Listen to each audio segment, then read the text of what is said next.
This video is brought to you by Athletic Greens. Athletic Greens is a comprehensive all-in-one greens powder engineered to fill the nutritional gaps in your diet and support your body's nutritional needs across 4 pillars of health: gut health, immune support, energy, and recovery. It's packed with 75 vitamins and minerals and whole food sourced ingredients, combining the perfect amount of micronutrients, absorption, and taste to jumpstart your daily routine. Now, as you guys know, I'm not exactly a fitness YouTuber, not at all. You're not looking for isometric exercises from me. I don't even know what isometric exercises are. But I do still like to eat right and take care of myself, and Athletic Greens is that comprehensive nutritional supplement that I know is going to account for any holes that I might have in my diet, which, to be fair, would be fairly large. What you do is you take this pack, you put it in this nice little jar that they prepare, then you use this scoop that they give you, you put it in here with some water, you shake it all up, and you might be thinking, Simon, that looks really green and weird, but it actually tastes really good. On the last video, someone said Simon cut it just before he drank it. Well, let's not do that this time.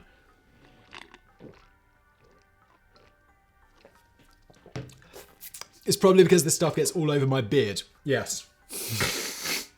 I can see why they cut it.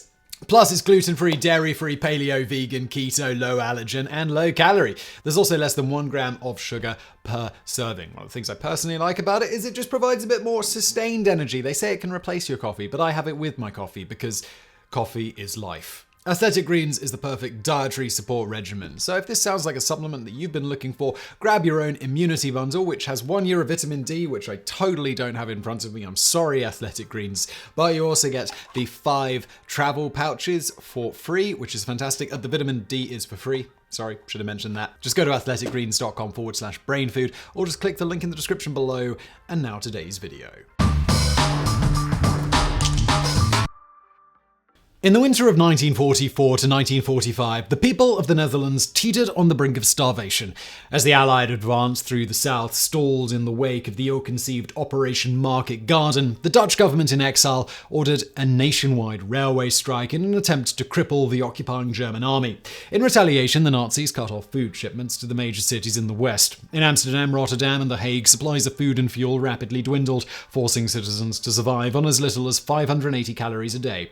In desperation, many turned to eating sugar beets and tulip bulbs, the latter of which had almost zero nutritional value and were potentially poisonous. Making matters worse, the winter of 44 to 45 was one of the coldest on record, causing canals to freeze over and making transport of supplies almost impossible. By the time the Allied air forces began making food drops in the spring of 1945, the so-called hunger winter had claimed the lives of 18,000 Dutch citizens. Curiously, however, one group of children in a Hague hospital appeared unaffected by the famine. In fact, they seemed to thrive in spite of it. The strange case would lead one doctor to solve a mystery which had baffled medical science for nearly 2,000 years. In the year 100 CE, the Greek physician Aretaeus of Cappadocia first described a rare illness which mostly seemed to affect children. Its victims suffered from weakness, abdominal pain, copious foul-smelling diarrhea, and chronic wasting, often dying of starvation and malnutrition, regardless of how much food they consumed. Aretaeus named the baffling condition celiac disease, after the Greek word celiakos, meaning abdomen. Over the following 2 millennia, the disease would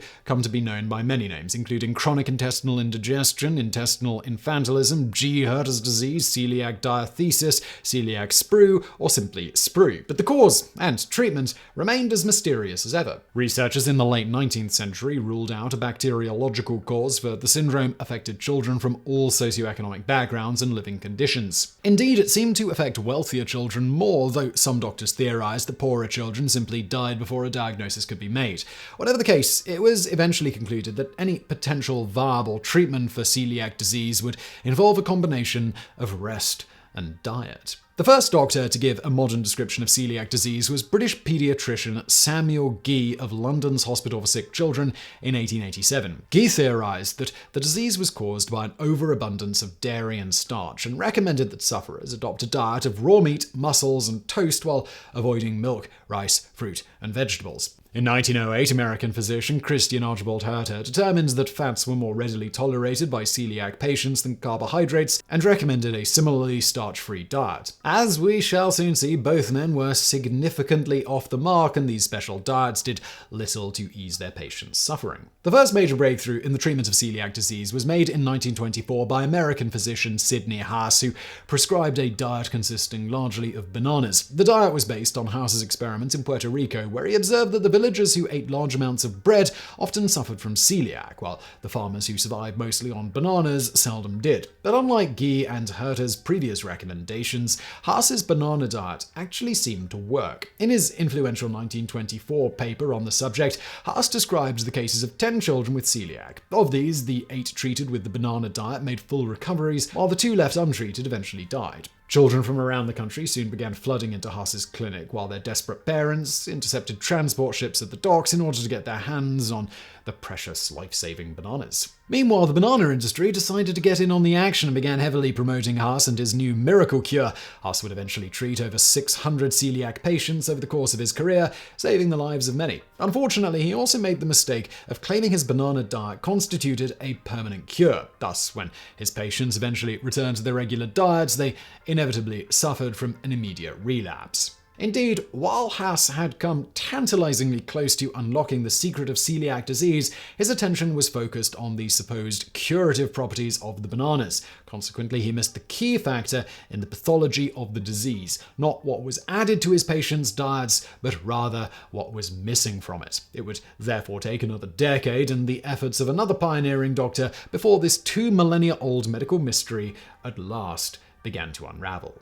Willem Karel Dicke was born in 1905 in the Dutch city of Dordrecht. He studied medicine at the University of Leiden from 1922 to 1929 and specialized in pediatrics at the Juliana Children's Hospital in The Hague, becoming medical director in 1936 at the age of only 31. In 1932, Dicke attended a lecture at the Dutch Society for Pediatrics, where a fellow doctor presented a special medicinal powder meant to combat celiac disease. Dicke noticed, however, that the powder was often administered to patients alongside a regular breakfast of bread and marmalade, and that the consumption of bread nearly always corresponded with a relapse of symptoms. Speculating that bread, or rather wheat, might lie at the heart of the celiac mystery, in 1936, Dicke began a long-term study on a young boy suffering from the disease. Over several months, Dicke kept the boy on an entirely wheat-free diet and, to his delight, observed an immediate and dramatic improvement in symptoms. Furthermore, when the boy returned home to his parents and resumed his regular diet, he suffered an immediate and dramatic relapse. Based on these and other cases, in 1941, Dicke recommended that celiac patients avoid bread and wheat products entirely and stick to meat, fresh fruit,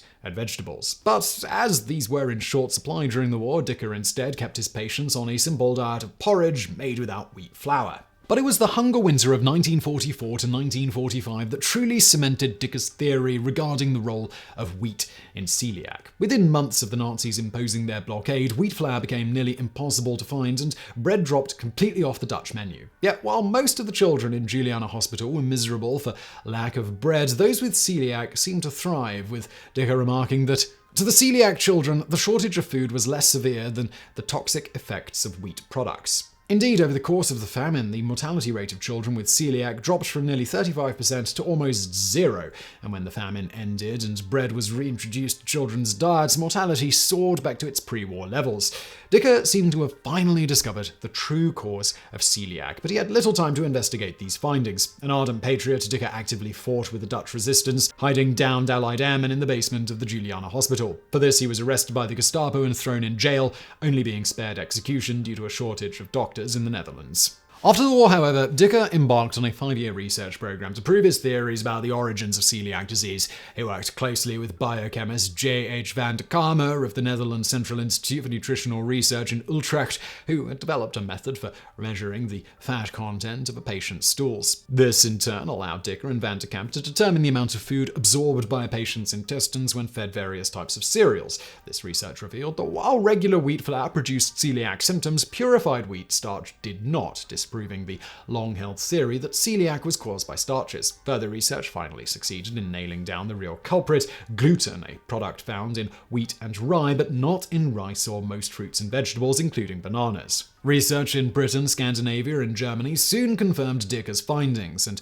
a gluten-free diet became the standard treatment for celiac in much of the world. Strangely, however, this treatment was slow to be adopted in the United States due to the influence of Sidney Haas and the powerful banana lobby. As a result, celiac remains significantly underdiagnosed in the United States compared to the rest of the world. Today, we understand celiac disease to be an inherited autoimmune disorder affecting around 1 in 100 people worldwide. Gluten in the diet causes the immune system to attack the small intestine, destroying the fine hair-like projections called villi that line the intestinal wall. This, in turn, reduces the body's ability to absorb nutrients, resulting in the characteristic cramping, fatty diarrhea, malnutrition, and a host of other symptoms, including vitamin deficiency, osteoporosis, dermatitis, developmental delay, and increased incidence of certain cancers. But by following a strict gluten-free diet, the vast majority of celiac sufferers are able to live entirely normal lives. For his pioneering work on celiac disease, Wilhelm Karel Dicke was awarded the very first Dicke Medal, an award specially created in his honor by the Netherlands Society of Gastroenterology. He was also considered for the Nobel Prize in Physiology and Medicine in 1962,